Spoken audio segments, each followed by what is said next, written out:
Саламатсыңарбы, урматтуу окуучулар? Эс алуу жакшыбы?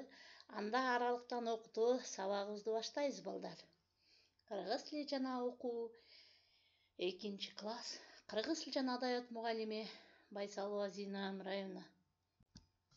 Сабагыбыздын темасы эгин айдоо, байлык жыйноо. Сабагыбыздын максаты окуучулар дан эгиндерин билип, маанисин түшүнүшөт, жаңы лексикаларды өздөштүрүп, оожеги кептей колдоно алышат. Эгинден эмне жасаларын билип алышат. Ой жүгүртүүсүн, логикалык ойлонуусун өстүрүүгө машыгышат. Нан баарынан улуг оокат экенин билишет. Нан тапкан дыйкандардын эмгегин түшүнүшөт. Өтүлгөн темаларды кайталайбыз, балдар. Суроолорго жооп бергиле. Ал кичинекей, тоголок, түсү сары, жумшак, пакта өсөт. Бул эмне, балдар? Азаматтар, бул өрүк. Ал тоголок, чоң, катуу, даамы ширин жерде өсөт. Бул эмне, балдар? Бул коон. Ал майда, түсү кызыл, даамы кычкыл, жумшак, бакта өсөт. Бул эмне, балдар? Бул арча. Азаматтар, баарын билип алдык. Эми, балдар, жаңы сөздөр менен таанышабыз. Дан, зерно, дан эгиндери, зерновые культуры, буудай, пшеница, арпа, ячмень, сулуу овес, кара буудай, рожь. Көрдүңөрбү, балдар? Бүгүнкү жаңы сөздөр менен таанышып алдык. Булар дан эгиндери.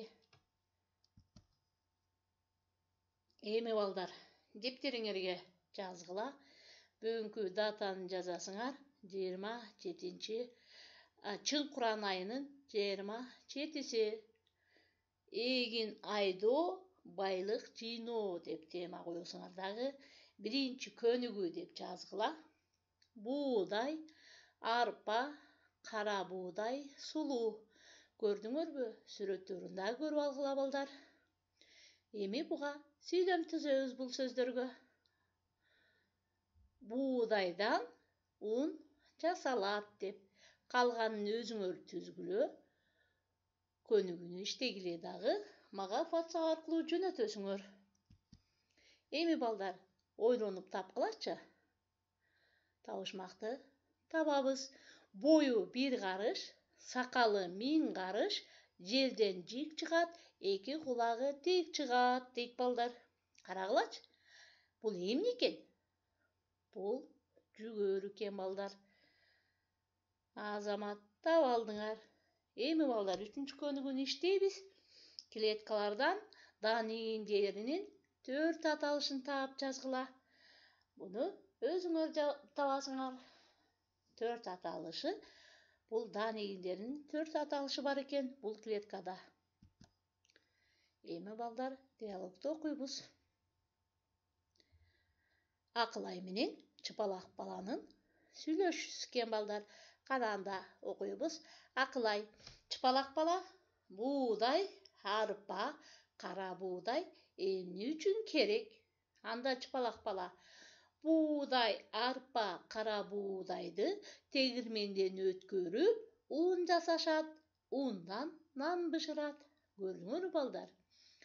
Акылай сурап жатканга чыпалак бала туура жооп берди. Буудайдан, арпадан, кара буудайдан ун жасалат экен, балдар. Биз ундан түрдүү нерселерди бышырабыз. Нан бышырабыз. Та көптөгөн бизге керектүү ун азыктарын бышырабыз, балдар. Эми, балдар, жомокту окуйлучу. Эмне деген жомок экен? Анда бирге окуйбуз. Силер дагы мен менен кошо окугула. Арпа менен буудай. Жүр, буудай, алтын чыккан жерге барып өсөлү, деди арпа.